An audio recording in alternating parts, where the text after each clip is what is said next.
안녕하십니까. 어, 답안 특강에다가 일단 요약 정리 포함되어 있고요. 순환 강의 때 하기 힘든 내용을 좀 추가할 거예요. 추가할 거고, 그 다음에 이제 이메일로 질문 한 번 있었는데, 일순환까지 들었다면 한국 이야기는 거의 안 했거든요. 한국 이야기 거의 안 했고, 근데 한국 이야기가 이론적인 것이 아니라 해석 문제고 적용 문제니까, 그래서 이런 거다. 이제 관심이 없었던 분은 이제 벙칠 수 있겠고, 어떤 자료 보는지에 따라 또 해석 달라지는데 해석 문제고, 그래서 일단 한국 이야기에 들어가는 것 그게 부담될 수도 있어요. 부담 수 있는데 일단 3회독 이상 했던 분이라면 크게 부담 안 될 거고, 그다음에 3회독이 안 된 분이라면 뭐 따라가면서 챙기지 뭐라고 생각하시면 돼요. 그다음에 그래서 점수를 올리는데 가장 좋은 게 사실 답안 특강이고요. 답안 특강을 지금 했을 때 이제 내용 정리가 안 된 상태, 답안지 쓰는 스킬만 늘리면 도움이 안 되고, 그래서 이제 일단 내용 정리를 좀 앞에 넣을 거다. 그래서 그렇게 해가지고 한 거고, 그다음에 대면 첨삭으로 가긴 할 텐데요. 이제 잠깐 문제를 봤죠. 뭐 풀어본 분도 있겠고 안 풀어본 분도 있겠고, 그다음에 이제 보고 이제 답안 쓸 때 당장 못 쓰겠다면은 보고 써도 상관없어요.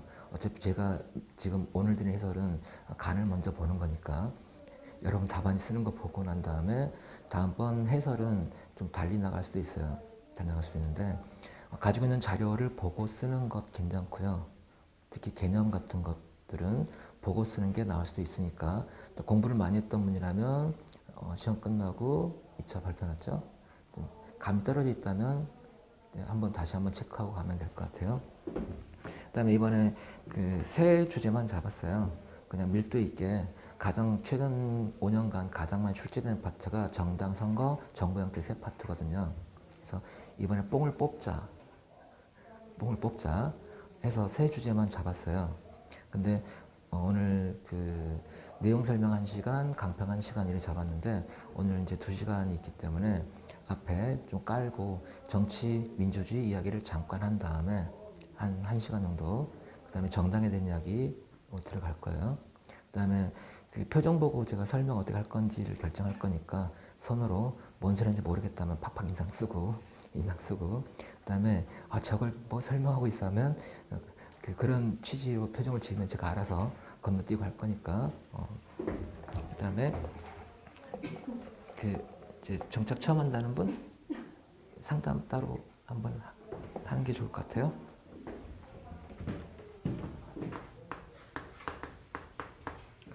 일단 정치란 뭐냐라고 했을 때 오늘 나간 자료에는 없습니다.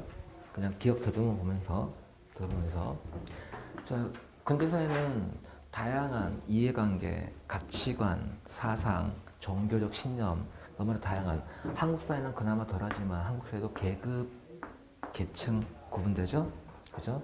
뭐 노동자 계급이 원하는 것과 자본가 계급이 원하는 것 다 다를 거니까. 그래서 현대사회는 다원성을 특징합니다. 다원성을 특징하는데 이거를 통약 불가능하다는 표현을 쓰기도 해요. 공통분모가 없어요. 약분이 가능하다, 약분이 안 된다, 통약 불가능, 그냥 개념 모르는 분이라면 공통분모가 없다, 하나로 합할 수 없다, 공통의 사상적 기반이 없다, 신념 없다, 이런 사회를 말해요. 결국 이 다원성에서 갈등이 발생하겠죠. 갈등이 지속성을 띠고 집단으로 구해갈 수 있고, 지속성을 띌 때 뭐라고 부르죠? 클리비지, 균열, 사회적 정치적 균열로 간다 그랬죠. 갈등, 균열이 존재합니다. 그럼 이 갈등과 균을 어떻게 해결할 거냐? 국가의 공적 결정, 정책 결정, 공적 결정을 통해서 갈등을 통합하는 거죠. 혹은 조정하는 거죠. 이거를 정치라고 정의할 거다.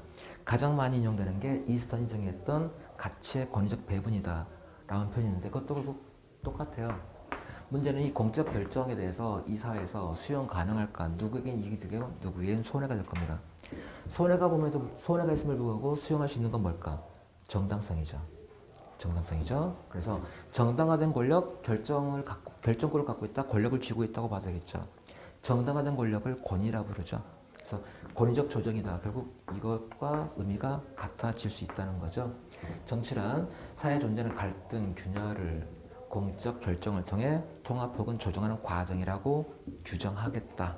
하겠다. 문제는 이 갈등, 균열이 통합 혹은 조정되려면 공적 결정의 정당성이 획득돼야겠죠. 정당성 어디서 나올까라는 질문이 나오겠다. 그죠? 자, 사상 쪽으로 넘어갑니다. 사상 쪽 넘어간다면 로크는 정당성 어디서 찾았을까요? 자유. 루소는요? 일반의지. 자, 일반의지, 민주주의랑 연관되는 부분이 될 거고, 홉스는 뭐로 잡았을까요? 인간이 갖는 가장 중요한 원초적 본능이 뭐죠? 생존이죠. 생존. 그러면 자, 자연 상태에서는 내 생존 자체가 위협받습니다. 공포에 사는 거죠. 그래서 국가를 만들고 내 안전을 국가가 보호해 줄 거니까 어쩌고저쩌고 라고 왔어요. 그래서 홉스 관점에서 정당성은 질서 자체입니다. 질서 자체고 이 질서란 국가에서 보장된다고 설명하려고 하겠죠. 근데 질서가 유지된다. 어떻게 본다면 그 이야기에 대해서 강압적으로 폭력적으로 질서를 유지하고 있어요. 그러면 이게 과연 정당할까? 점점 뭐로 바뀌죠? 배보로 본다면 합법상에서 권위가 나온다고 설명하겠죠. 어쨌든 그래서 사상에서 그런 이야기 있었고, 민주주의로 간다면 정치, 사상, 이 개념이 나와야지 우리가 정당, 선거, 정부 형태 이야기를 할 수 있으니까. 민주주의란 뭘까? 자, 어떤 이즘. 근데 주권이란 뭘 말한다? 국가의 최고 권력을 말한다. 주권이란 국가의 최고 권력을 말한다. 대내적 절대성, 대외적 배타성. 자, 최고력이 누구한테 있다? 피플에게 있는 체제를 뭘 한다? 민주주의라 한다. 그러면 권력은 뭐였죠? 권력이란 자, 갈림길을 나왔다고 했을 때 A, B가 다른 길을 가려고 합니다. A가 얘한테 같이 가자고 했어요. 싫어. 주먹을 딱 들어요. force. 제재력 행사 여부를 가하는 거죠. 그래서 얻어맞기 싫어서 따라갔어요. A의 뜻대로 순응한 거예요. 바로 이 능력을 뭐란다? 파워. 정책에서 말한 파워란 force 자체를 말하는 게 아니고 제재력, 강제력. 근데 주먹 날아가면 그거는 force고, 주먹을 날리지 않고도 내가 원하는 거 얻을 수 있어. 갈등 상황에서 제재력 행사 여부를 감으로써 순응하도록 만드는 힘을 권력이라 했을 때, 이때 권력이 나오는 거죠. 누구의 의지가 관철됐는가?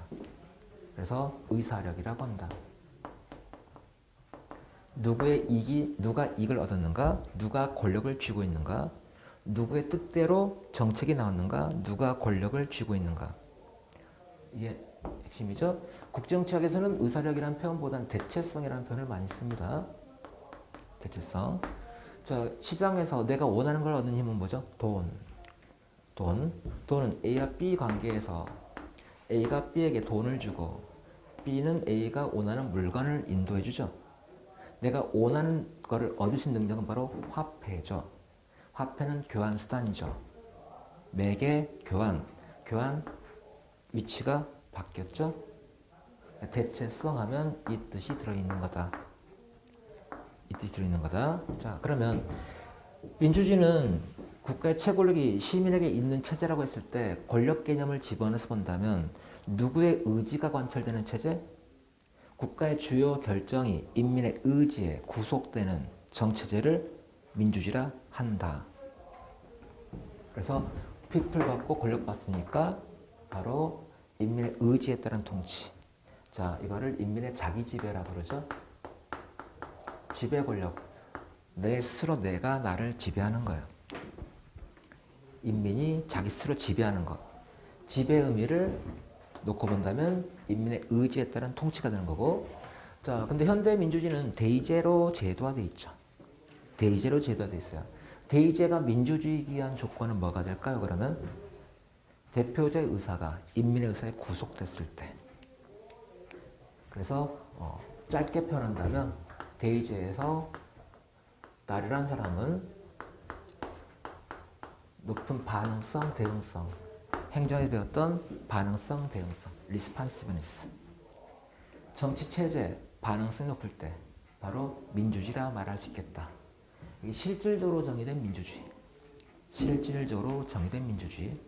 실질과 절차를 구분하는 관점에서는 반응성을 핵심으로 잡는 사람도 있지만 이거 말고 대표성과 책임성을 가지고 이야기하죠. 자, 이 이야기를 우리가 정당부터 계속 할 거예요.